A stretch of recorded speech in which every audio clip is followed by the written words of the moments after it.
Welcome back to the long lost podcast that is The Stroke of Midnight. Life has a way of stopping you from doing the things that you would like to do sometimes, for good and for bad and for everything else in between. And most of the things that stopped us from being able to do this podcast for the last few weeks are all good things. I've been renovating my house. Dorian, on the other hand, has been stomping through the city, through the streets of Japan. And that is going to be the premise of today's episode. Dorian's trip and the greatest cultural icon to come out of the mean streets of Japan, Godzilla. So, Dorian, fill us in. Let's hear about the trip. How was it, my friend? Yeah, I mean, it was amazing. I'm totally going to take the blame for this delay in the podcast. It's entirely my fault, but I'm happy to fall on that sword. It's definitely more my fault. Come on. Well, regardless, I'll fall on the sword for us and take the heat for this one. But yeah, no, I was in Japan for 2 weeks. It was my third time going to Japan. Absolutely fucking love it there. There's lots of other places in the world I really want to go, but every time the opportunity comes up, it's like maybe we just go back to Japan. Because every time have you ever been before, Greg? I haven't, but okay. I hear it's incredible. And I also hear that it's like I'm sure you could probably attest to this. You said this is your third time out there? Yeah. And was it a completely different experience from the other two times? Yes. Exactly. So yeah, there's I can understand. Yeah. The reason we keep going back is like every time you go, no matter how much time you spend there, when you leave, you're like, I did maybe like 15% of like everything that I wanted to do. Yeah. So, and then this trip too, there were a couple of friends of ours who had never been to Japan before that really wanted to go. So it was kind of like, okay, cool. Let's all do this together. And it was amazing. So we started in Tokyo. We were there for 6 days, and then we took a train up to this town called Nikko, which is like a mountain town. Bunch of like, it's a World Heritage Site. They have like all these temples and shrines there that are like, they have like one of the Tokugawa emperors is buried there, and like really, really major stuff within like Japanese history and culture. And just gorgeous, obviously incredible, like massive, constructions that are built and just have been maintained for hundreds of years and are really, really amazing. But anyway, so we went up there for a couple of days, and then we went to Kyoto for the last like 4 days that we were there. So I've been to Tokyo every time that I've gone. That's like kind of like a necessity. Sure. But and I'd been to Kyoto once before, really for a couple of days. But yeah, really amazing place. Had an amazing time the entire way through. And I will say though that like Nikko, the mountain town that we went to with all the shrines and temples, was like probably my favorite part of the whole thing. Nice. Yeah, the big cities are obviously like incredible, but this was like, well, it's something that you can't get anywhere else. I mean, it's like ultimately every city has its own flavor, but a city is a city. Yeah. But when you get into the truly like culturally specific areas of a country like that, that's when you really get to experience the essence of it all. Yeah, it was really mind-blowing. I mean, it really felt like stepping into a whole like different world. Yeah. Especially being as into like samurai cinema and like Japanese movies in general, yeah. Like seeing all this stuff and having a kind of like, I don't know, mythologized and burned into my personal like cultural iconography in a very specific way through the film medium, like actually stepping into these places. It was really cool because it just kind of like it deepened my connection in a lot of ways with a lot of Japanese art, whether it be like writing, music, movies, video games, whatever, that I love, because just, I don't know, actually experiencing that kind of transformative thing that happens when you step into these places was like, oh my God, like I totally understand where so much of this is coming from. It's not purely, obviously there's still tons of creativity and artistry there, but there's like a real basis within like the world that they inhabit that a lot of this stuff comes from. That was just really cool to experience. It's also, I mean, I have to assume, you're stepping back in time, right? Because it's it's for the most part largely unchanged for hundreds of years, right? I'm sure they were infrastructure that they've added, but like the essence and the core of it all is still very much what it has always been, right? Yeah, a lot of these places, even because they have to do lots of like restoration on them over the years and stuff. But oftentimes they actually go as far as utilizing the same methods to craft like the shingles for the roof that were used when it was originally built to keep it as like original as possible. Yeah, that's there's fantastic.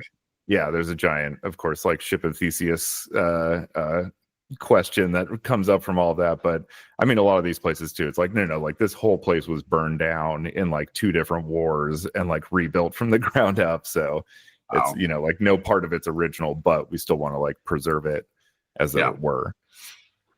That's so cool. that was incredible. I had a similar experience to that when I was in Italy. We were in I forget the name of the town now. We were down in the Amalfi Coast, or whatever they call it down there, the Amalfi region, and we went up to this little village up in the mountains that kind of like looks down on the waterfront, and it was like a very, very, very old town, and it was a very small town, and I had the most like enjoyment and like, I don't know, it was like the most memorable part of this entire incredible trip that my wife put together for me for my 40th birthday, where I was just sitting in like the town square watching like little kids playing soccer and all the parents like talking shit to each other, and then the parents talking shit to the kids, and like, and it just like, my family on my mom's side is all from Italy, and so like I've always had these visions of like what it would be like to actually have like experienced that as a kid or whatever, and it like literally was like exactly like what I always thought it would be. And it was just the most like incredibly like just profound, like in like the simplest way.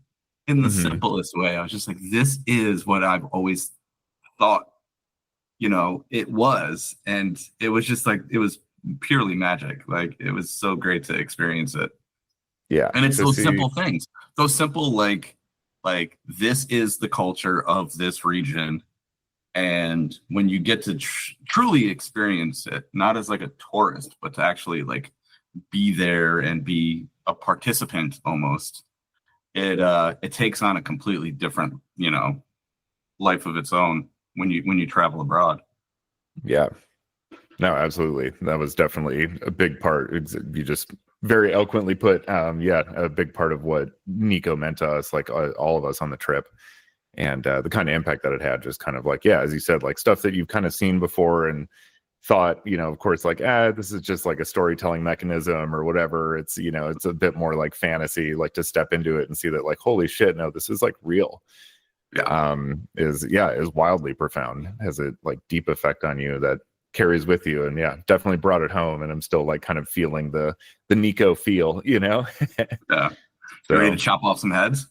But on the other side of the coin, the impetus for the whole trip is my wife is a huge Cubs fan, and we wanted to go see the Cubs Dodgers games that were happening. Shit! Really? You flew to fucking Japan to go watch baseball, you joker? Yep. Well, my wife did. I tagged along, and made a. But it was it like I was saying before, like we just keep coming back to Japan. It was just like an excuse, like, hey, the Cubs are going to play in Japan. Should we just plan a trip around it and try to get tickets? So we weren't able to go to the actual Cubs Dodgers games, but the weekend before those games, they both played exhibition games against Japanese teams. So we saw the Dodgers play the Yomiuri Giants, and then we saw the Cubs play the Yomiuri Giants the next day. Okay. So we got to see Ohtani, which was cool. I get it. It was pretty electric. It was having grown up around Chicago, not even being a sports fan, like, the Bulls with Phil Jackson and Michael Jordan and Scottie Pippen and everything. It was just like electric, it was crazy. You couldn't help but get swept up in it. And this kind of reminded me of that, like being at those games and seeing Ohtani. The place was like absolutely wild. Sure. So it was really cool. And then the Cubs won the game that we saw there, so Hannah was hyped about that. And then we found like a little local bar that we watched the Cubs Dodgers games at the nights that those occurred. So do you have Yeah. Japanese friends that are kind of leading the way, or do you have American friends who live in Japan or are you guys just freeballing it? No, we just went on our own and planned everything out. It's all like the cities we were going to are all very English friendly. Tokyo and Kyoto in particular, and then Nikko was really no problem. So doing stuff like that, and then with other online resources, is pretty easy to like plan it all out. We knew the stuff we wanted to do, and having been there before too, like I know how to navigate the place and all that type of stuff. So, but yeah, no, it's like it's surprisingly easy, to be honest. It's very daunting. Like when you look at the subway system of Japan, it's crazy looking, but between like between Google Maps and then the sort of like pass card that they have on your phone that just like automatically calculates fares for you and stuff now, it's like really, really easy. Yeah, I mean, I'm sure like their infrastructure is so much more advanced than ours. So like if you can get your way around Chicago or New York, you could probably get your way around Tokyo. Yeah, for sure. Yeah, everything's very sensible and like laid out and well well signified. So yeah, no, it's great. Anybody who's might be listening who's ever thought about going to Japan, I say just fucking go. Just jump in. It's awesome. You'll have a great time. But yeah, I was also on the hunt, for some VHSs and records and stuff like that, which records are huge over there, but I didn't personally realize how insanely expensive records are. So yes, they are. That's why I gave you such a high budget. I should have just been like, dude, you could buy me one record with that budget. Yeah. I would have been fine with it. Yeah, okay. Yeah, man, it was like I just don't know enough about that world either. I found some stuff that was like, I don't know, I think this looks cool, but this might suck. But as you said too, the stuff that I mean, that's part of the fun of digging, though. I mean, I can't tell you how many times like I buy something on a complete whim that costs way too much money, and then there's this. I mean, you get a feel for it the more you do it, and you're kind of like, all right, I think this one's got something in it, And then more often than not, I'm right. And I think just as someone who is like tapped into what is interesting, not necessarily what is cool. There's a big difference between the two, I mean, the one that you sent me, that picture that you sent me, I looked it up and I was like, this one is interesting. It's definitely not cool. Yeah. I was like, I would have been happy with that one, but like, I was like, there's better shit out there for sure. That's why I didn't say get it for me. Cause I was like, this is just the tip of the iceberg for him. Let's see where it goes. Yeah. Yeah, no, it's a deep reservoir over there for the vinyl collector, because a couple of friends we were with are into some of that stuff, and they were looking real hard, and it was pretty wild, the stuff they were pulling out. But VHSs, unfortunately, were really hard to find. However, I kind of struck gold with these two tapes. Yeah, I can't wait to see these. Yeah, I am like to the point where I watched them with a buddy of mine the other day, and at the end of it, I was like, I have like a whole dilemma now because I'm so reluctant to give these up. You don't have to give them to me. You can just dub them and send me a copy. It's fine.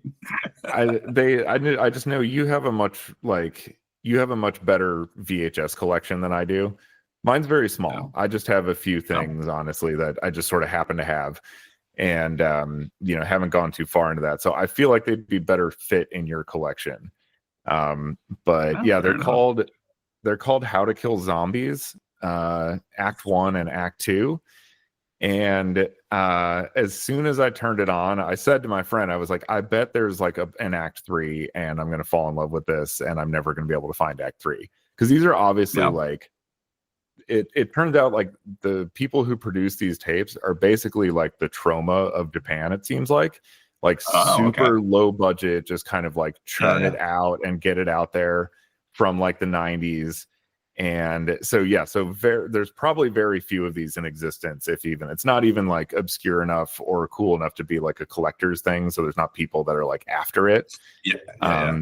Some of the searches we were doing, the AI summary was like, we don't think this is a real thing that you're looking up. Like, there's no information about this series.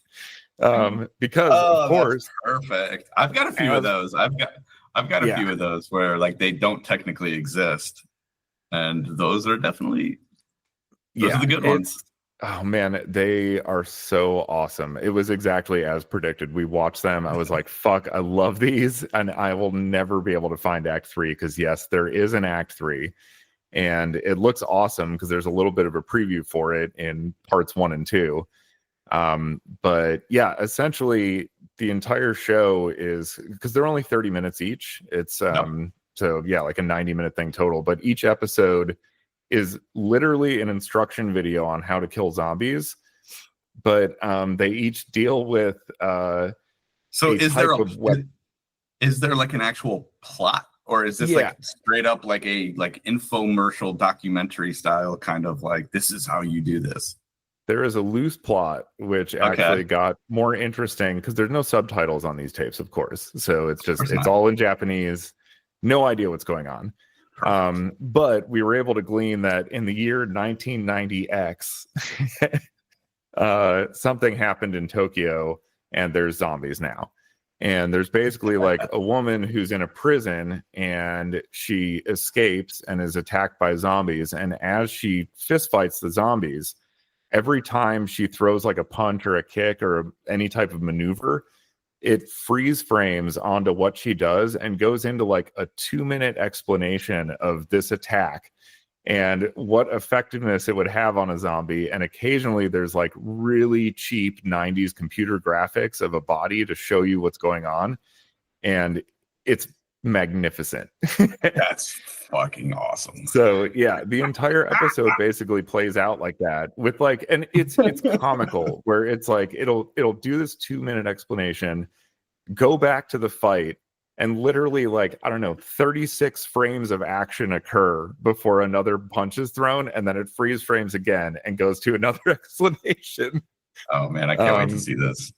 It's great. And then so the second episode is all about bladed weapons. So it's all, knives and stuff like that. And then the preview for the third episode is it's all about firearms, and she's got like a bazooka and all this type of shit. And I'm dying to see it now. And I'm never going to find it. I'll find it. If you can, I'll find it. I will be forever grateful because I'm so hooked now. I know people. I've got a couple of collectors in Japan that I've gotten stuff from in the past. Oh, That's cool. who I got.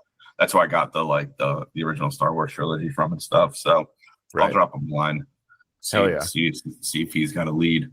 I've also got some American friends who find like the most random shit and just I don't know. These guys, some of these guys just like live in like fucking like collector conventions and swap meets and shit. And when you immerse yourself in that world, I've dipped a toe and I found some really wild stuff. So I can only imagine the things that people have access to when they are just constantly surrounded by like-minded individuals of that nature. And like our mission in life is to find the most random, obscure shit possible. I've stumbled upon some of it, I fear. But yeah, and then so anyway, we find out afterwards the little information we're able to find out, and we Google translated the boxes and stuff.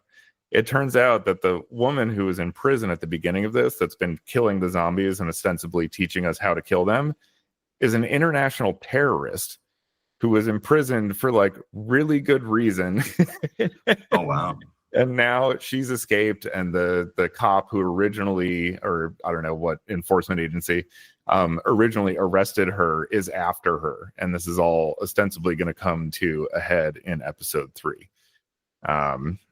So yeah, there's a much heavier storyline. But the thing that I think you'll really, really love about these tapes is before the episode starts, there's a preview for like a sci-fi show from this same team. And it's got some like, bad costumes and fucking, computer effects and stuff. So you'll dig it, I think. Yep. And which will lead me down another rabbit hole, because now I'll have to find copies of whatever the fuck that is. Yep. It looks pretty great. Yeah. Oh, fantastic. So anyway, I I can't was wait. very, very happy but with that find, because I was like desperate at a certain point. I was like sweaty in a basement store like Ah. 5 stories underneath Tokyo. Like, you got any tapes? The tape And thing's the tape thing's interesting because stateside here, there are very, very few places that are servicing it. There's a couple of things that have popped up in the sort of, very, very, very underground, like groundswell of collecting VHS tapes. yeah. But there's a shop in LA that is so. There's a shop in I believe it's in North Carolina. There's one in Tennessee actually too, I think, like outside of Nashville. But there's a handful of shops that are popping up. But where you can find some good stuff is actually like in the comic shops, which seems Okay. counterintuitive, but they've kind of, I think the comic book collectors and the horror collectors, they share a lot of, similarities. And so there's an amazing shop in Asheville called, is it called Vertigo? No, maybe. I don't know. I wish I could give this shop a shout out because everyone in Asheville could use a little help right now. It's in West Asheville. Absolutely. I can literally like see it in my mind, but I cannot for the life of me think of the name of it. But it's this great, like, it's a kind of a little bit of everything, but it definitely it leans in the comic book shop side of things. They have a lot of toys and such, but yeah, they've got a great VHS collection in the back. Nice. And I remember the last time I went there and I spent way too much money. And my wife and my brother-in-law and his wife just looked at me and they're just like, what the fuck? And I was like, you have to understand something. These tapes, everything that I just found is incredible. And I've never seen in the wild in 10 plus years of collecting. Like, I had to buy all of these. Oh, it was like a whole box. And then we're like walking around going to like a bar or something to get drunk, and I'm like carrying this box of VHS into the bar, and everyone's just looking at me like I'm a fucking crazy person. And like, to get those looks in Asheville, you have to be doing something extremely special. Asheville's a very eccentric town. Yeah, people are just like, wait, you paid for those? You're not trying to get rid of them? Yeah. Oh man. Well, I mean, that's. Congratulations on a successful adventure. And I think it was great. Much needed vacation. It's been a long time. There's no better way to introduce our hero of the day than to go from the most obscure VHS possible to the most recognized icon of Japanese culture and cinema. That is Godzilla. So, Mr. Film Buff, let's hear your take on the almighty Godzilla franchise. I've got a lot to say about this, but I want to hear your thoughts first. Yeah, no, I'm very excited to hear yours as well, because I know, well, for the listeners, Greg is wearing a Godzilla t-shirt right now as well, which I've been admiring the whole time we've been recording silently, but now I'll do so audibly. Yes, it's delightful. Looks well worn too. This is you're not a fair weather fan. No. Not at all. Well, let's see. Here, before we get into our sort of like little like breakdown of what the Godzilla franchise or movies mean to us, I'm sure many of the Pretty Lights fans have noticed that since the Pretty Lights return, I have been adorning my front of house with different Godzilla figures, and they have been symbolic of kind of where things are at in the project. So last year, I'll give a little insight into what's been going on. So last year, I used a Mecha Godzilla as my little front of house figure, and the thought process there was that we were kind of building the ship. Right. And that was kind of always like what we were discussing, in the background of things, and we were building the ship. Well, in 2023, I should say. Sorry. It still feels like year 2, but we're going into year 3. So year 1, Mechagodzilla. And that was sort of the like, all right, we're building the ship. We're like getting this beast. We're constructing a beast, so to speak, you know? And so that was sort of the symbolism there. And then last year I used, it took a lot of my fortitude to actually pull this off, because that Space Godzilla that I had set up, that's got like the giant crystals like bulging out of his shoulders, is a highly sought after figure. It's like a $600 toy that I took out of the box and traveled around the country with. Fortunately, I have you should have loaded. You should have loaded it with the crystals. Yeah, I have 2 of them, so I felt a little better about doing that. But regardless, Space Godzilla was symbolizing the fact that we were finally starting to get ourselves out there into outer space. Yeah. And you know, we didn't really take off until New Year's, but the mission was very clear. It was like, we need to get there. We hadn't gotten there yet, and we finally did on New Year's. And Space Godzilla was sort of like, you know, we were charging his crystals so that way we could finally blast off the rocket ship.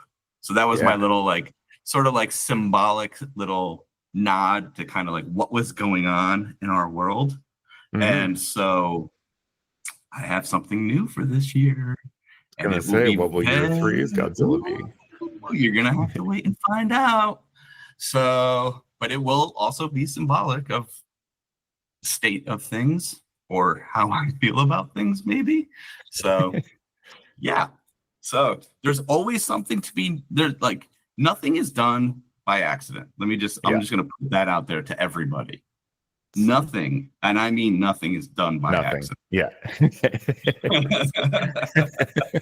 So to the most granular degree possible. Yeah. Oh yeah, almost to a fault sometimes, but that's the shit that makes it fun for us, you know. And there's so many little Easter eggs and stuff, and I'm not going to give away anymore because a lot of them require participation from other folks. But those stupid little toys are sort of my singular little, like, if you're paying attention, you might be able to figure something out. But yeah, so Godzilla, the great and mighty. So from a director's scope, or from a very, very, very opinionated film buff, let's hear it. Yeah. So yeah, I mean, I think like most people, I like saw Godzilla when I was pretty young, and it was just kind of like this fun, weird thing, but got into them a bit. I wasn't like a huge Godzilla fan when I was a kid. They just weren't that available, if I remember right. But I was familiar with it and had seen a few of the movies and stuff and really enjoyed them. And once I got older and started getting into film, it's like the original Godzilla came back around to me for its, because at the time it was like a very culturally significant movie for a lot of reasons. Obviously, it was a big deal and launched this entire craze and franchise and everything. Yeah. But when it was first made, it was made as an allegory for nuclear war. And so it was a movie with like a really kind of heavy message, in post Nagasaki and Hiroshima, Japan, to have this kind of cautionary tale about the threat of nuclear war and what it could do and what the fallout, the long-term costs of this fallout of this attack on them. And, it was mixed in with a whole lot of stuff that was going on within the country. So the first one is actually a movie with like huge importance within film history, outside of just like creating this huge thing. It's like, as a piece of art, it was like a really important thing for the Japanese people to like reconcile their own, hey, like, how do we move forward from this with like aggression, or do we understand that like that would just be like a larger monster, Yeah, it's something that often gets overlooked, is that original Godzilla was not some like kitschy fucking goofball sci-fi movie. Like, it was very important, and it had a ton of like gravity behind it, and it it was a greater than movie, and for all the reasons that you just pointed out. And I think that's like one of the things that makes when you kind of zoom out and you look at the entire franchise as a whole, it's the fact that that very first one was so important for just the Japanese people in general. And then that it was able to kind of shift multiple times in tone. And, that's what makes Godzilla, I think, so special to a lot of people, is that it covered a lot of ground over the last, what are we at now? 70 years, I guess, 75 years. Yeah. But yeah, so continue. Anyway, yeah. So no, that kind of like got me to go back to Godzilla, because I was getting into, film as an artistic medium, and like, understanding the importance of this film. Because up till that point, I had still just looked at it, I think like a lot of people do, is like, oh, it's just these like big monster movies, But yeah, so that obviously like, got me a lot more interested in the original. And then, watching the rest of them, it moves away from that pretty fast. Yeah. But I also just kind of enjoy, chintzy, low budget, kind of like big ideas, but maybe not all of the production resources to actually make them come to life types of movies. And I like Baby Godzilla. Like, I like seeing a bunch of miniatures blowing buildings up while, a monster walks around and knocks them down. It's obviously a guy in a rubber suit. Like, that's a good time for me. So then started like watching the rest of the movies, and really, really enjoy them. But I think your relationship with Godzilla extends back quite a bit further than that. Oh yeah. If I remember correctly. Yeah. I'm gonna say this, and I'm gonna this is a callback, so to speak. Godzilla is professional wrestling. And like, when you really, really boil it down, it's just like any other like see, that's the thing, right? It's character driven. It's not just this monster smashing through the city. Is Godzilla a good guy? Is Godzilla a bad guy? It ebbs and flows from movie to movie. Godzilla has friends sometimes. Godzilla's alone sometimes. And like, it's this like character arc of how the same entity can bring either good or bad to the situation. And I think it's an amazing reflection on like the human, condition of like, we're all a little good and we're all a little bad, and context is important. And sometimes you need to be the bad guy, and sometimes you need to be the good guy. And then on top of that, there are these incredibly iconic, other characters that they developed over the years. I mean, everybody on the planet knows who Mothra is. Everybody on the planet knows who fucking Mechagodzilla is, or Ghidorah, the three-headed monster. And like, some of the other ones didn't quite take as well as those, or Rodan. That's right. That's what I was trying to think of. Yeah, those are always the most recognized ones. And then there's like Biollante, and there's the which is the rose monster. That one's wild. And then obviously there's the crossover with King Kong, which can't fucking beat that. And we're not talking about the bullshit one that came out a few years ago. We're talking about the OG. Yeah. There was basically like, if you think of like the Avengers on acid, there was like Monster Island or whatever it was called. And it was like all of the monsters basically like, and it was like King Kong and Godzilla and Mothra versus like Rodan, Ghidorah, and some other, maybe Mechagodzilla was a part of that mix. I can't remember off the top of my head now. I mean, it's tough to like, I've seen all of these movies 1,000 times, but like in recent memory, there's only a few that I've gone back and like really like rewatched.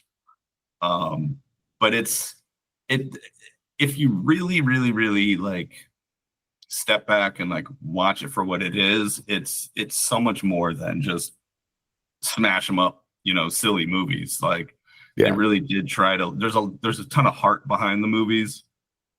With the protectors of the island, the little twins, and then like the way that kids are involved in the movie, and so like they've always done a really good job of like not being shallow. Hmm. That's a really nice way to put it. And Yeah. then like and this kind of goes to like so there's different eras of Godzilla. Hmm. So there's like the Toho era, which was he the director or the production house? I can't.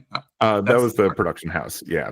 Okay, yeah. So the production Yeah. house Toho was Ishiro Honda was the director of the first one, and then I think it was like rotating directors. Yeah. Yeah. Okay, yeah. So the Toho era is like the meat and potatoes of Godzilla. It's so the first movie through maybe like the late 70s, early 80s, I think. And then at some point, it switched hands, or I don't know the story behind all of that, but that's when like Godzilla 2000 and like there's a handful of movies that came out in the 90s. Some of them didn't even make it to America. And they were a little bit darker. They tried to like kind of harken back to the original Godzilla, but they didn't do a very good job of it because it was muddied by this like fear of, especially in the 90s leading into 2000, the fear of how technology is going to impact society. And so they did their best to kind of like broach that Godzilla topic. Versus the Y2K bug. Yeah, exactly. It was, but like, so it got a little messy there for a while. Yeah, and some of those movies. That's the era I'm completely unfamiliar with, honestly. Yeah, it's like 90s Japanese Godzilla, because I remember there's like the Roland Emmerich Godzilla that came out in America, and then like Godzilla. I'm gonna rough. I'm gonna say this with peace and love. The American Godzillas, even these modern ones, they're fine. They're good. But they're not, in my opinion, it's what's that word when you like they're appropriated, right? So like the intentions are fine, but like the true like essence of them is missing. So I tend to pack up the American Godzillas and set them on a shelf somewhere, and that's that. So like when we're talking about this, they need to be made in Japan by Japanese folks. You can have some Americans in there, like what's Raymond Burr, right? Was he the one who was in oh right. He was in yeah. I think so, yeah. Yeah. So like, you can have some American participation, but ultimately it needs to be made in Japan. That's the real deal stuff. And but what so like that was kind of like the dark ages for Godzilla, was that like 90s into 2000s. I think their aspirations got a little too big, but they also like they were trying to embrace new technology in cinema. And so like some of the special effects that they were trying to do, it's that same thing that like happens a lot with a lot of movies, right? If you put too much attention into the special effects of the movie, generally the purpose or the meaning behind the movie gets lost or gets sacrificed, i.e. like every Michael Bay movie and, so on, and so many other people who are, responsible for that kind of bullshit. But like, they started to like the grandeur of the movies superseded the intention behind the movies. Yeah. And so that's why, it just, so those movies are what they are, but Godzilla had sort of a resurgence in the last like 10 years. Yeah, because I guess that would have been 2016 with Shin Godzilla, which is cinematically probably one of the most impressive movies, one of the in the Godzilla catalog, but it's also very like it's so differently interesting from like a storyline perspective and just from like a what and who is Godzilla kind of thing, because it starts basically at his birth almost, it's and then like brand new, it was a completely from the ground up rebuilding. Yeah, completely unique take on Godzilla, and it was really, really, really special. But it doesn't hold a candle to our most recent addition to the library, which was Godzilla Minus Zero. And -1, right? -1. So minus Z. So there was something. There's like an add-on thing that was like -0 or so. I can't remember, but they've like because they did the -1 or maybe -0 is the black and white cut. I can't remember, but they've done a few different things with the movie since it came out.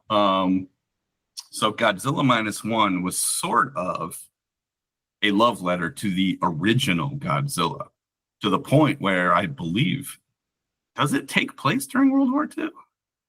So I actually have not seen Godzilla -1 yet. Oh, for fuck's sake, Dorian. Yeah, I know. Well, we need to fix that. We need to watch that. It's the first time Godzilla won an Oscar. It's true. And the people that won for it had the most amazing shoes I think I've ever seen in my life. We were looking for them online. I was like, I will wear these. I need them. Platform shoes where the heels are Godzilla holding up their ankles. Yeah. It was the most fucking absurd thing. Oh my God. I would I would harm somebody to own those, you know. Oh man, it's a need. Fantastic. But yeah, no, I have not watched it yet. It is on because we went when we were in Japan. We went to the Godzilla head in Shinjuku, and actually some friends of ours were staying at the hotel. So I sent you a couple pictures. We got to walk out like basically right next to the head, and a buddy of mine is like a huge Godzilla fan as well, and he was hassling me the whole time. Like, as soon as we get back, like within a couple of weeks, we got to watch -1 because like you need to see it. I'm really excited to watch it because I love Shin Godzilla. Well, this is nothing like Shin Godzilla. Yeah, Shin is like a one-off kind of. It's what I like about it is it's like an art house film. Yeah, it's kind of like the, you know, again, going back to the statement that the original one wasn't made as like launching a franchise type of movie. It was made as like a artistic statement. Shin Godzilla, I feel like, kind of got back to the original spirit of Godzilla by doing a similar thing where it was like, we're going to start from the ground up and it's going to be this one-off thing, because it was really like a response to the Fukushima nuclear incident in Japan and how that was handled, internally. And so, the movie kind of focuses a lot more on like the bureaucracy that would occur around a Godzilla event than like the Godzilla. And it's just a super interesting perspective and like really, really well done. But yeah, I was like really floored by that. So be prepared to be even more floored by Godzilla -1, because awesome. It's essentially, at the core of it, it's a reimagining of the original Godzilla. Okay.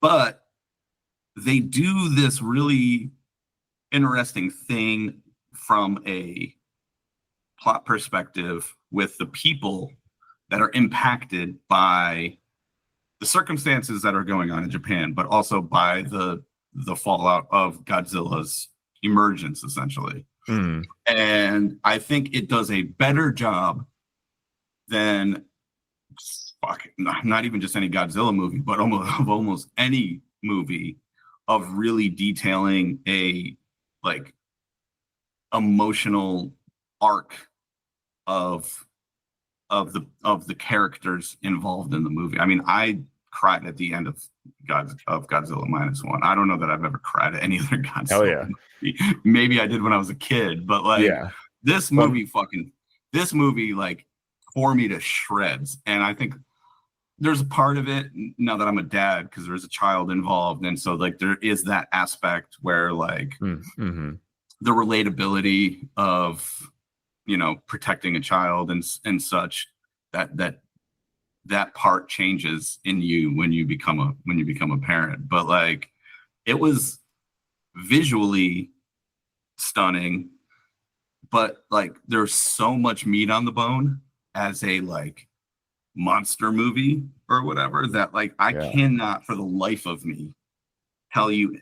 There's no other movie that like from a cinematic perspective I think that does as good a job as this most recent Godzilla of being a drama and an action movie essentially simultaneously.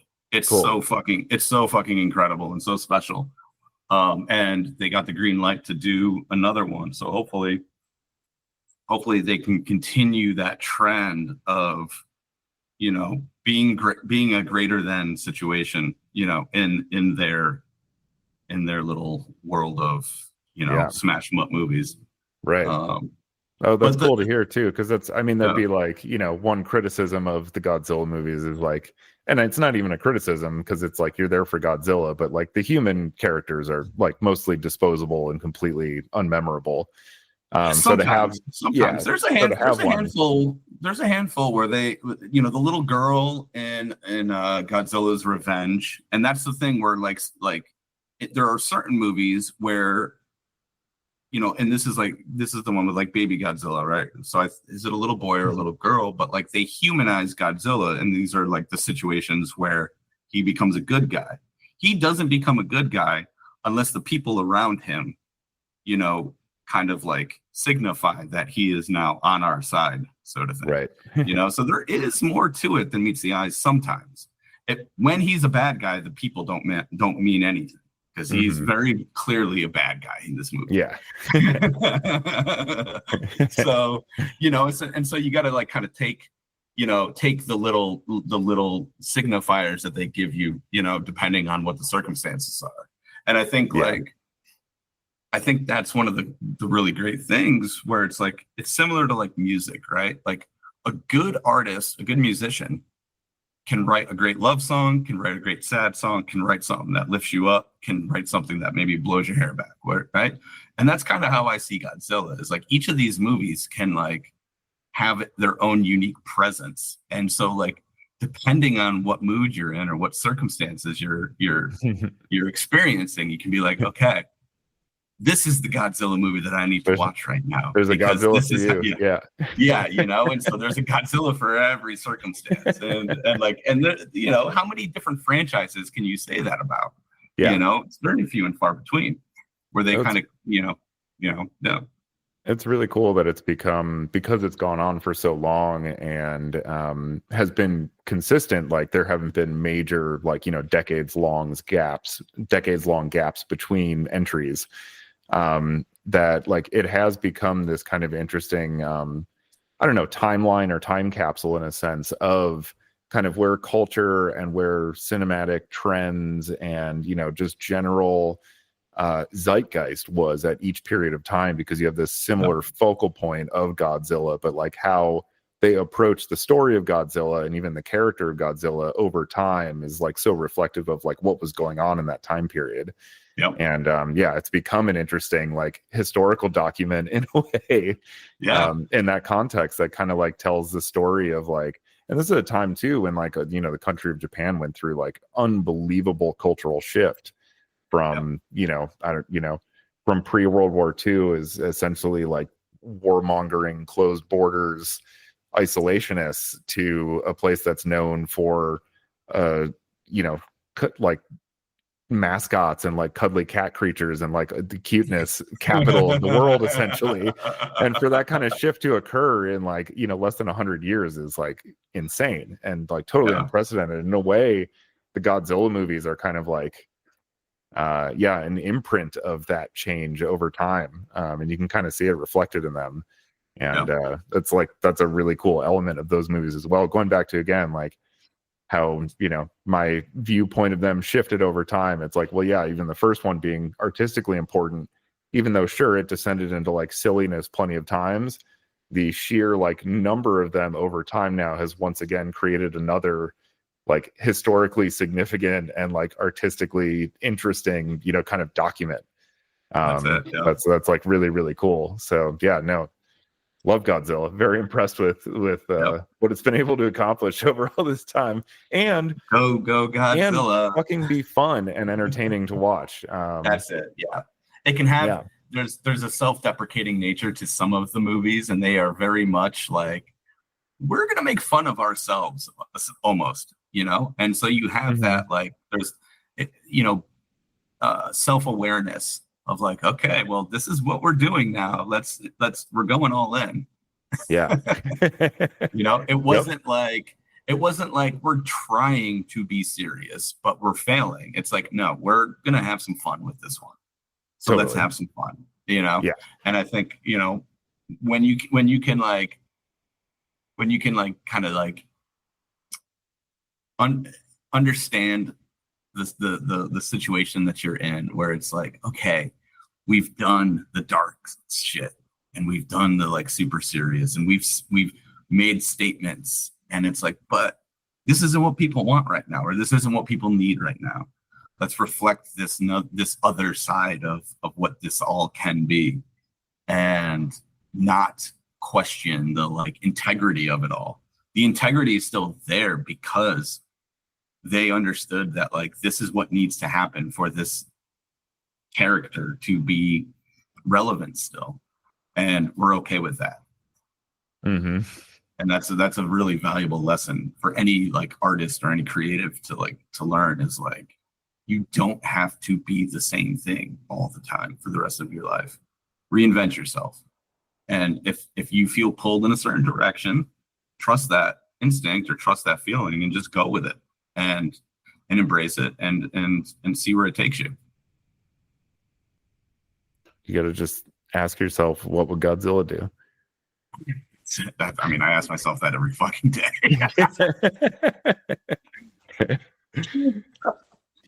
It's true though. Shit. No, that's a wonderful advice. And yeah, Godzilla is the I love that he's the mentor in this regard. Dude, it's been one of those things. People like to point to David Bowie, but I call them lazy cowards. I say point to Godzilla. He did it more often. That's right. Arguably more successfully than Bowie ever did it. So yeah. No offense to Bowie. No, of course not. Bowie's the man. Bowie's the man. But he there's no giant David Bowies sitting atop of wherever the fuck that head it was that you said. It's true. It's true. It's a great point. Show me the giant Bowie head in Tokyo. I don't know if it's still there, but there was this incredible sculpture in Atlanta. So there's this thing called the Beltline in Atlanta, and it's this like bike path, walking path that kind of cuts through the city in a bunch of different ways. And there's this little neighborhood down in it's like south of Midtown, and at the base of the like entry point into the Beltline, there was this gigantic like Godzilla sculpture that was made out of like mechanical parts. It was pretty impressive. Cool. I haven't been down that way in years, so I have no idea if it's still there or not. But to all my Atlanta friends, if you've never seen it and it is still there, go check it out. It's down off of it's down by the Detroit pizza place, Nina and Rafi's. So if you want good Detroit style pizza, you want to go check out a Godzilla statue, there you go. I'm going to be Googling junk art Godzilla Atlanta near the good pizza. Yeah. So here we go. Here's a great way to wrap this episode up with a little bit of levity.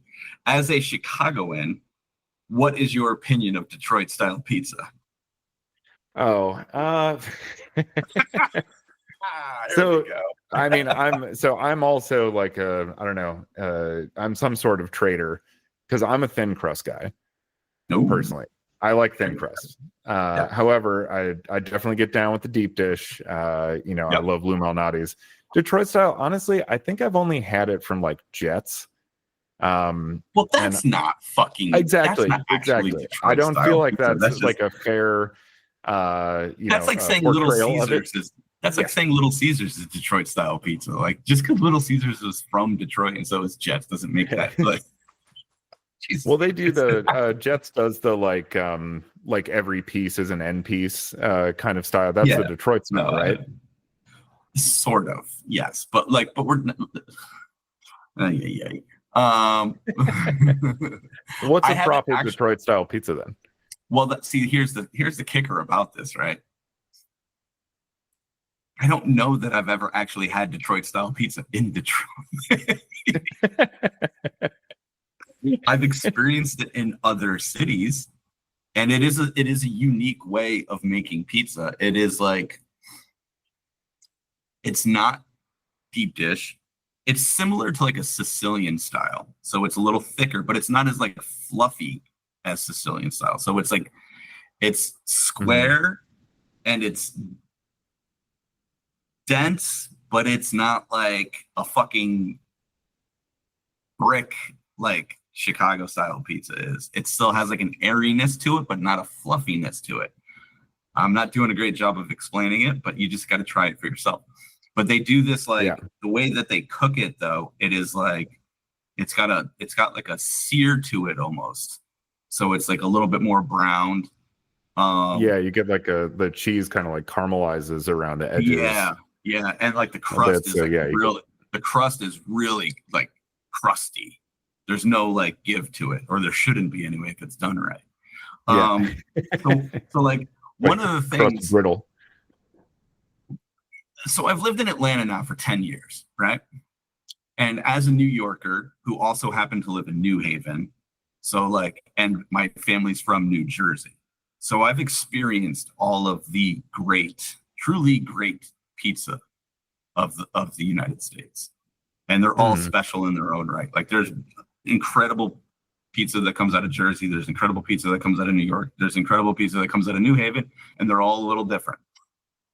But ultimately, the tri-state area is the mecca of pizza. I don't care what anyone says.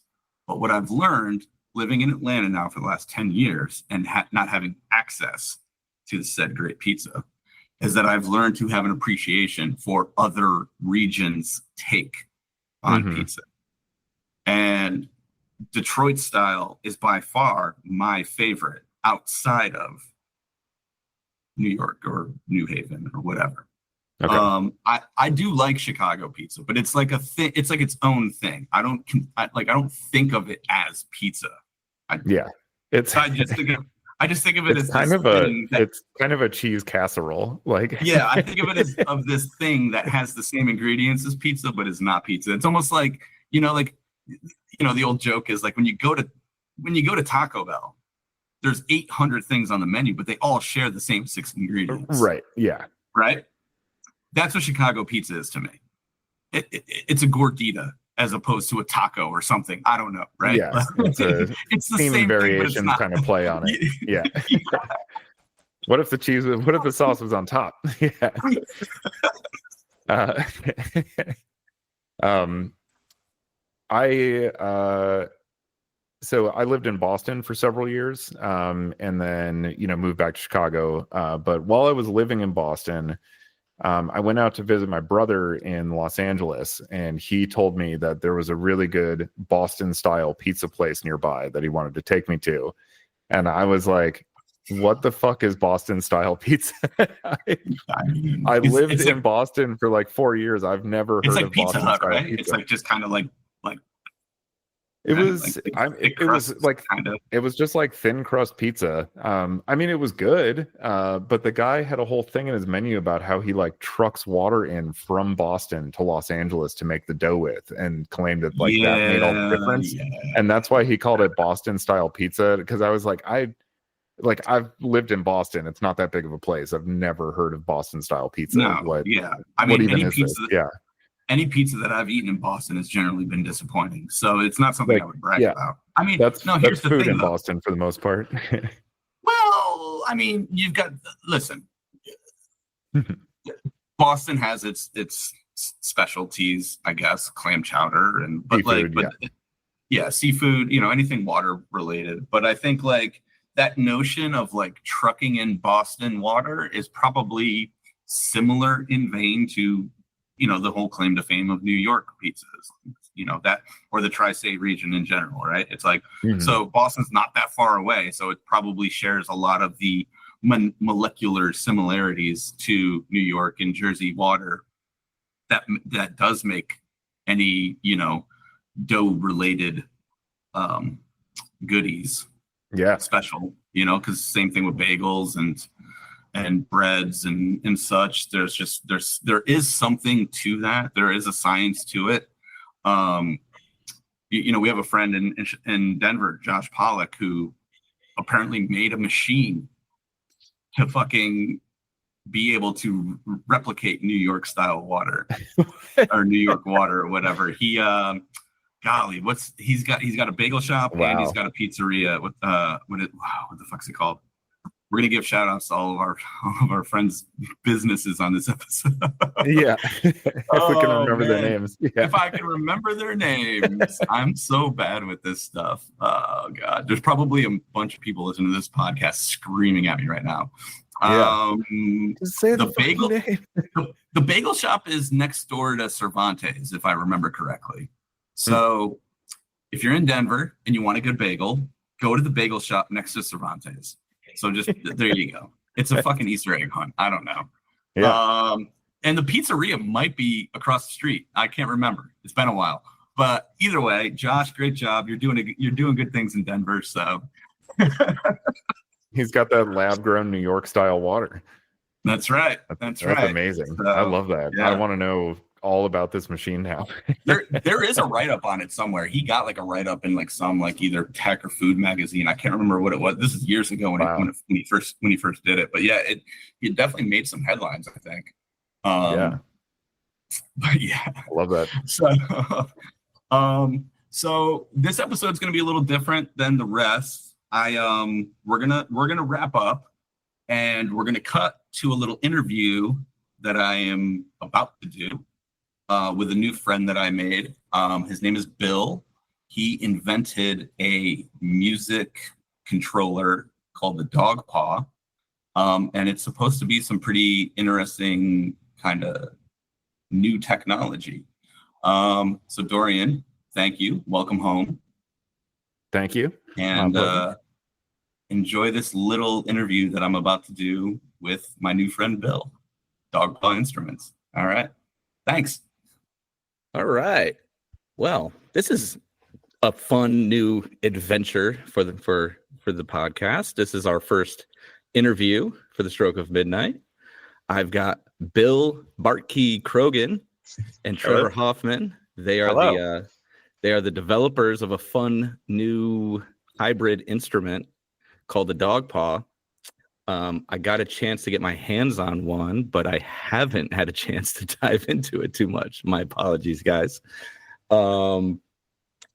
It is, well, I'll let you guys explain what it is, and then we can kind of go from there. I guess the short sell is it's like a grid controller meets weighted keyboard meets synthesizer. So trying to combine those three things in one. So you get the versatile interface and like software interaction like you get from something like a launch pad or a push, but then it also has weighted keys, so you actually get some like dynamic, a little bit better dynamic control over what you're playing. So you can play more melodic things a little bit more naturally, like piano parts, for instance. Mm-hmm. And then also has keys that have MPE outputs, so they respond to like left-right motion, so you can get really natural vibrato and pitch bend on those keys as well. And then that's the kind of physical innovation, and then that plus a big onboard computer that can run a synthesizer and community built apps and stuff like that. And that's where we're at, and we'll see what people can build on it and what they play with it. So my first question is the MPE capabilities. I'm not 100% familiar with that because I don't believe that it really exists on my side of the fence. Is that a strictly like musical feature? So MPE, I mean, technically there's nothing magic about MPE. It is literally just like MIDI data. Yeah. It's just kind of like a protocol people agreed upon to like within MIDI itself. So as long as you can interpret pitch bend and pressure information like aftertouch, okay, you can use MPE. What MPE does specifically is it separates the different notes into different channels. So normally you might have all of your notes in one channel and they share like the pitch bend wheel and you bend all the notes at once. Mm-hmm. MPE just separates those into different channels so you can bend each note individually, basically. Interesting. Okay. So I could see where there's definitely a use case, especially probably in video and even lighting control. Mhm. Yeah, first off, you guys did an amazing job with the actual production of the unit. It is robust, to say the least, which is not common these days. Yeah, for sure. With the especially the stage we're at right now, which is we're trying to send prototypes out to people and get their hands on them. We want those to survive shipping. You know what I mean? Fair we enough. want, yeah. And the other aspect is like we want it to be an instrument that you can play on stage and you know, in the studio as well. And we don't want it to be sliding around your desk. So Totally. Yeah. Do you envision a more compact version in the future? I mean, obviously, I know you guys are just getting started, but yeah, definitely. So Yeah. the version it's at right now is certainly overbuilt in some major aspects. Like there's an aluminum base that is pretty beefy, and so we're gonna basically chisel our way down to something that still feels great and robust, but you know, is easier to lug around in a backpack and all that stuff. yeah, that was the one thing that I kind of thought about. I was like, man, the traveling producer is gonna have a tough time with this. But Yeah. you know, but from a performance aspect though, it is amazing because all too often a lot of these controllers are so light that like every little thing moves them around. You got to tape them down, or you got to use a yoga mat, or you got to do this, you got to do that to try to keep them in place. And I was like, shit, I was like, this thing's going to be amazing in a show environment because it's a fucking tank. Yeah, once you can get it on stage and lug it up there. Yeah. Yeah. Yeah. It's in the stage environment too. One comparison that's easy for us is to compare it to like a Nord piano or something like that. Sure. Not the exact same instrument, not the exact same player, but they have to lug that thing around in like, you know, yeah, of course. a guitar case sort of thing. It Yeah. weighs a ton. Yeah. So actually, I saw the video, Bill, of you playing on stage the other night. Was that when you guys did the little pop up in New Orleans? Actually, that was a show here in the Bay Area. This place called the Ivy Room. Oh, okay. Great venue. But yeah, that was I was reposting that video from actually. That was the first time I brought it up on stage and got to do like a solo with it.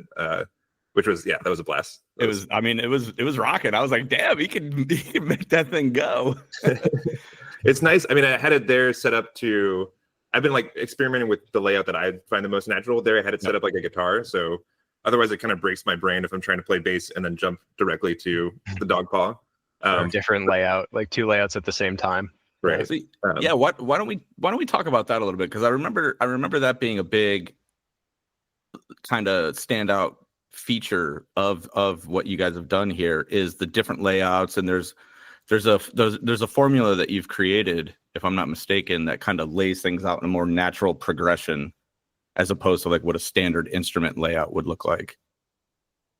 I think it totally depends on the player, and that's part of maybe the challenge, but also the joy of having such a versatile thing. Is that like if you have a total beginner, you can or someone that just kind of wants to jam along with you, you can set it to scale mode, so then all the notes are. It's like playing the white keys on a piano kind of thing, right? It's all in one key, easy to get a handle on. That's what I'll be doing. Yeah, and that's honestly, that was my other option for playing on stage. Is just like I don't want to worry about hitting the wrong note. I'm just gonna wail on this thing, right? And it's great.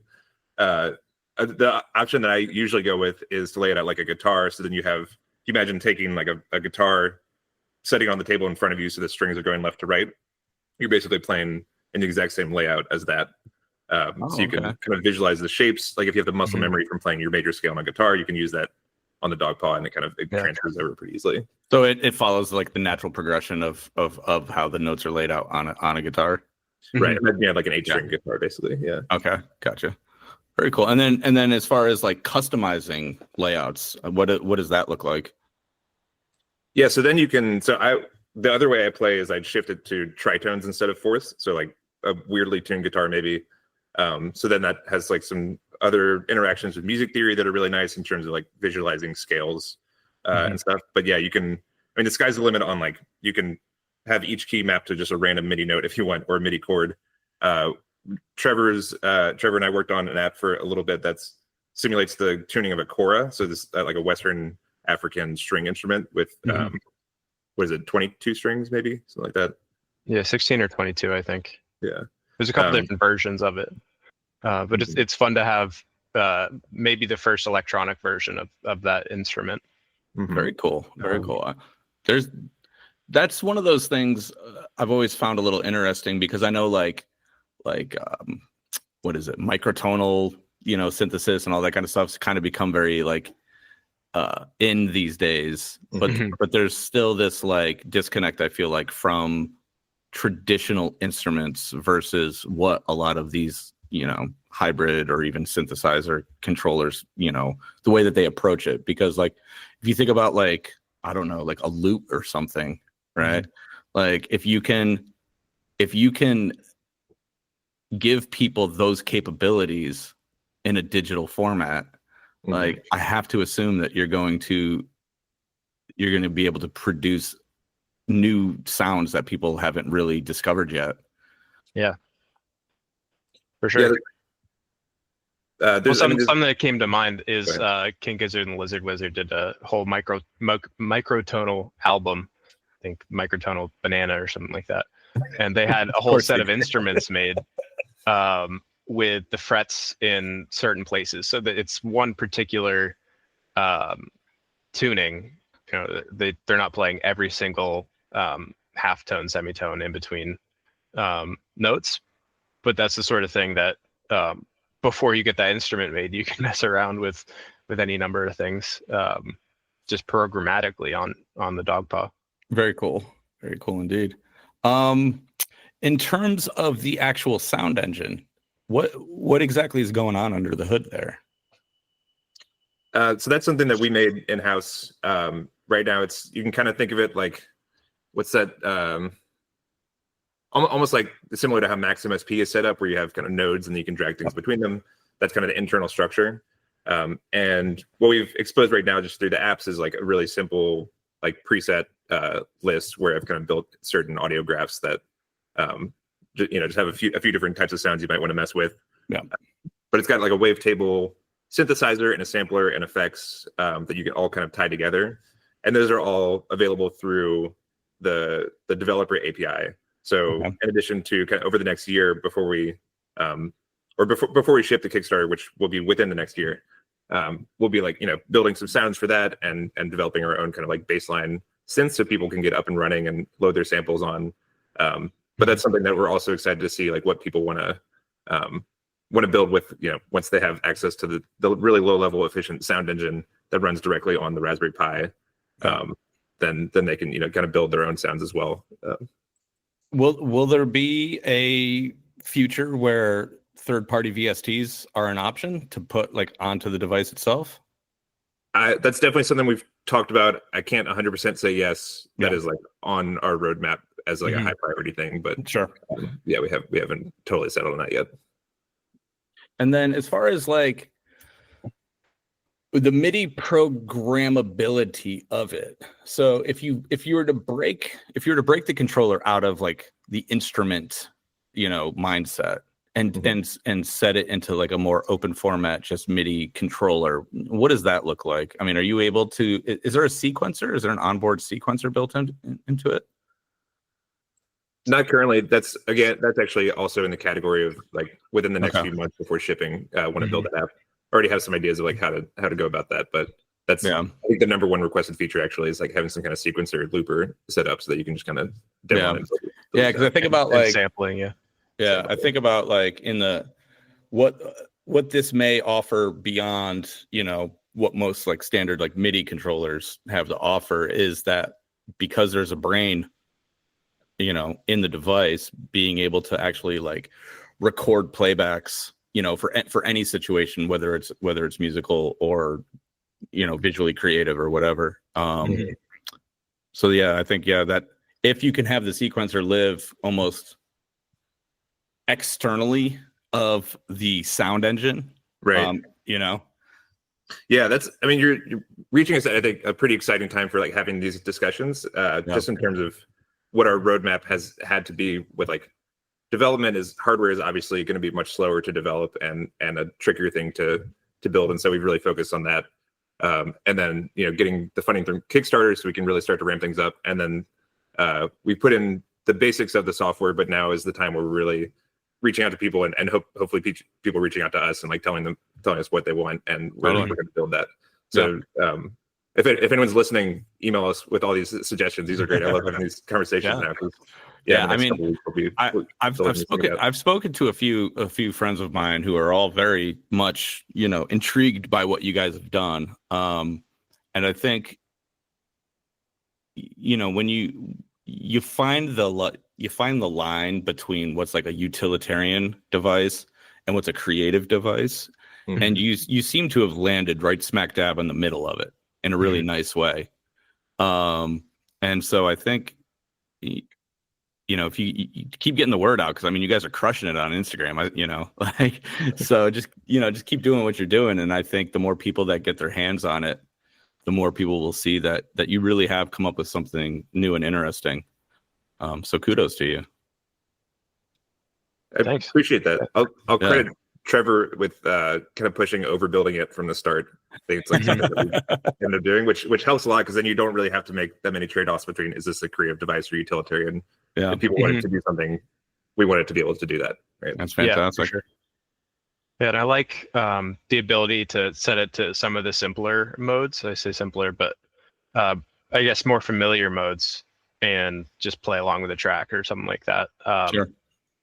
And then also, if you're trying to get into it, being able to tweak any of those things and like try to find a new sound. One of the things I like is showing to experienced musicians and like seeing how quickly they can get kind of lost. Like, oh, I've never played, something like that before. Yeah.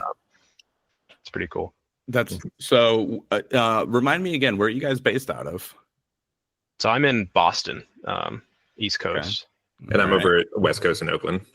I mean, that's perfect. You guys got the best of both worlds there. You got all the music nerds up in Boston, and you got all the like experimental folks over in NorCal. So, I mean, it's great.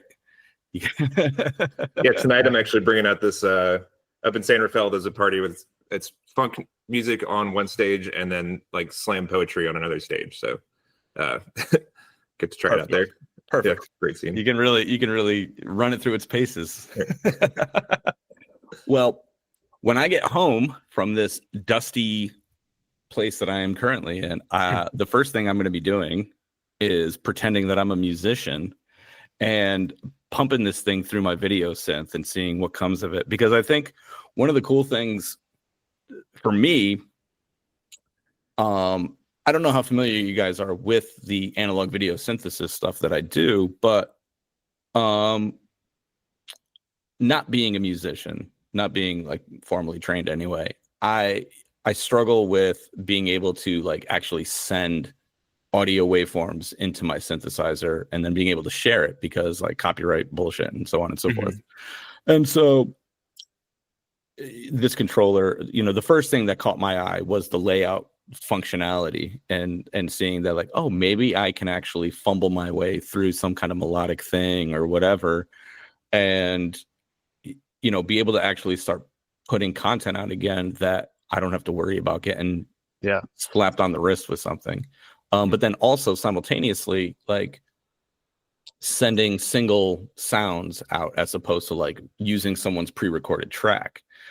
So for me, it's like a huge like door opener, because if I can load up a guitar sound and come up with some goofy thing and use that as like source material for my synthesis, and then come in with like some kind of keyboard pad thingy and do that and like actually construct maybe 4 or 5 layers of interesting sounds, then I can actually start sharing the weird stuff that I like to do that I haven't been able to share for a long time. So thank you for that. Yeah, I very much look forward to it. It sounds awesome. Yeah. I'll definitely be tuning into that. That sounds really cool. Jamming along with audio and visual at the same time and mixing those two. Yeah. So I would definitely jump into note mode, switch to pentatonic or something like that, in and out of scale mode. But the lights are so helpful as a guide. Green is your root note, and then the red ones are the ones you want to hit. Perfect. So a lot of other grid instruments can do that as well. Sure. But you're going to get so much feel, and I don't know, you're going to be running around on the keys. One of the things that's like this is like a personal like preference thing, because like I have Ableton and I have a bunch of audio stuff, and I tinker around constantly, and I'm always trying to like find my way through it. But the thing that I like about this is that it's all in one box, and I don't have to fuck around with like, you know, a computer in any sense. I can just, this thing's in front of me. I've got these things. Boom. Let's see what happens. Do. And then, you know, and move on with my day. Because unfortunately, I don't have that much time these days. So between the 3-year-old wreaking havoc on my life, and then, you know, all the work stuff and the different endeavors that I'm going on, this like path of least resistance is really fortuitous, I guess. The timing is really good, and I hope that you guys, I hope that this thing really catches fire, because I generally do believe that you've come up with something different, unique, and helpful for a lot of people in the arts, whatever they may be. So yeah, I'm glad to hear it's connected with you in that way. I think there's always a worry that our like what we value in the instrument is different from what other people value, especially because Trevor and our background is much more in like guitar and kind of like traditional instruments and less in the electronic side. Yeah. Well, honestly, I think that works to your favor, because you're coming at it from a different angle. Right. And so, one question I had going into this is like, do people even care about like easy setup, or is it like much better to have, I'm going to hook it up to my computer every time anyway. Let's just make it really powerful with that in mind. But I think like, as a guitarist, it's really frustrating to have 4 different cables every time you want to play a song. Right. And so that's kind of targeted from the start, and good to hear that it rings true for you as well. Yeah. Well, is there anything else you want to share with the audience before we wrap this up? Kickstarter is still alive. We're live until the very early morning, April 23rd. So get in April 22nd. All right. How much is it going for on the Kickstarter? Going for $9.95 on the Kickstarter. Full retail price will be $1,500. So you got to save $500. Get in there early. Get in now. You can find more at dogpawmusic.com, and we also have Instagram at dogpawmusic. And reach out to us. You can email Bill at dogpawmusic.com. That goes straight to me. Love to hear ideas and any other kind of feedback you'll have. Perfect. Yeah. And if there's anyone in the Atlanta area that wants to get their eyes on this thing before I hightail it out of town, hit me up and we'll fuck around. So one more alert is that we'll be in LA doing a hands-on demo on the 21st, that Monday night. So if anyone's around the LA area and wants to stop by, and where's that going to be at? It's going to be at a place called Symmetry Academy. This is a really cool looking studio. They've got like a whole bunch of cool recording gear and stuff. They do some education stuff there as well. Nice. But yeah, shoot an email to bill@dogpawmusic.com or connect up on Instagram. We'll be posting details about that. That's on the 21st of April. Very cool. You'll be catching the let's see, when is that Sunday? It's a Monday. It's a month. Oh yeah. So you'll be catching the Coachella Exodus. So there'll probably be a bunch of people milling about looking for something to do. Nice. So, maybe we should post some flyers or something. Good timing. Awesome. Well, thank you guys so much. Thank you for trusting me with one of your devices, one of the very few that are out there. Like I said, I plan on doing some different stuff with it. So hopefully it's interesting to people. I can't wait to hear your feedback. Yeah, really excited. Yeah. Awesome, guys. Well, Bill, Trevor, thank you so much for your time. Thank you so much for your hard work. I wish you the best of luck with the launch. And we'll talk soon. Awesome. Talk Appreciate soon. you. Awesome, Enjoy guys. it. Cheers. See ya.